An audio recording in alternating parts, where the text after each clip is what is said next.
지금 5개 클럽, 그러니까 클럽 4곳과 주점까지 포함하면 2,000명에 지금 이르는 것으로 파악이 되는데요. 인근 주민의 말을 좀 들어보겠습니다.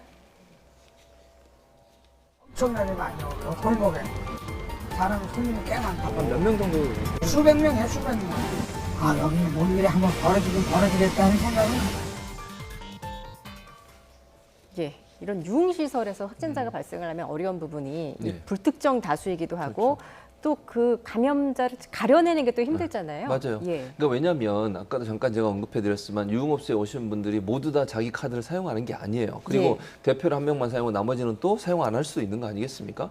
모든 사람을 찾아내기 어렵다는 점이고 두 번째는 자발적으로 자기가 거기 갔다는 것을 드러내기 어려워하는 사람도 있고 그걸 또 꺼려하는 사람도 있을 수 예. 있어요. 그러면 본인이 갔다 왔다는 걸 뭐 부모님이 알거나 아니면 친구가 알거나 여자친구나 남자친구가 알았을 때 본인한테 올 수 있는 불리이기 때문에 그걸 밝히지 않으면 또 어떻게 되겠습니까? 그럼 예. 숨게 되는 거잖아요.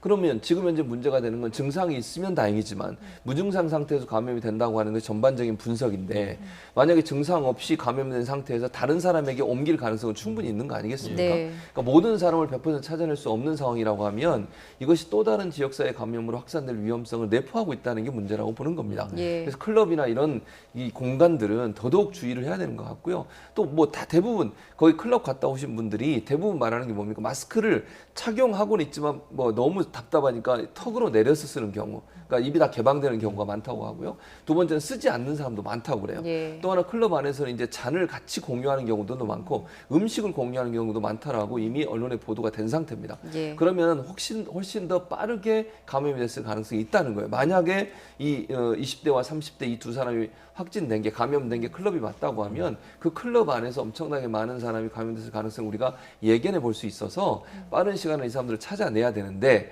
상황적으로 보면 이분들을 찾아내는데 상당히 큰 한계가 있다는 점은 분명히 보이는 것 같습니다. 예. 이 확진 판정을 받은 20대 남성분이 자기 SNS에 이제 여행 간 거랑 클럽 간 건 좀 잘못을 했다 이렇게 올렸다고 합니다. 그리고 뭐 클럽은 호기심에 갔다 그러니까 뭐 루머나 억측은 좀 자제해달라 이런 얘기도 했다고 하고요.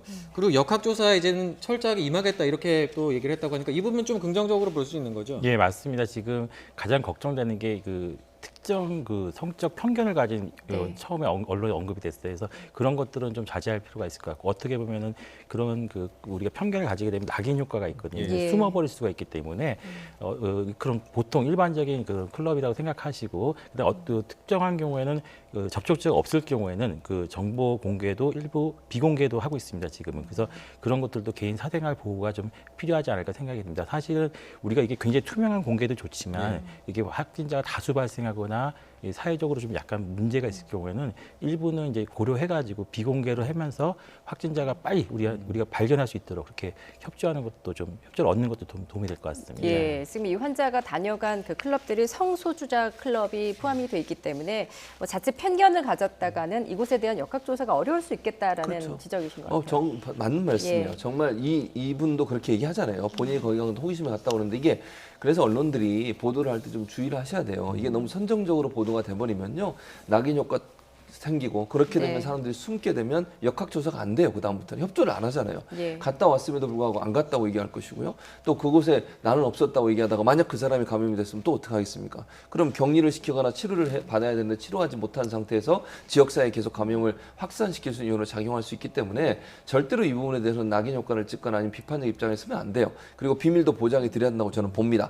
적극적으로 역학조사에 참여할 수 있도록 개인 비밀은 보장해 주되 이분이 어느 클럽에 갔다 그 클럽을 다녀온 분들한테 일정 부분 정보를 제공해서 혹시나 본인이 그럴 위험성이 있다고 하는 것이 인지가 되면 스스로 자가격리를 하든 아니면 진단을 받도록 유도하는 게 필요하지 않나 이런 생각이 듭니다. 예.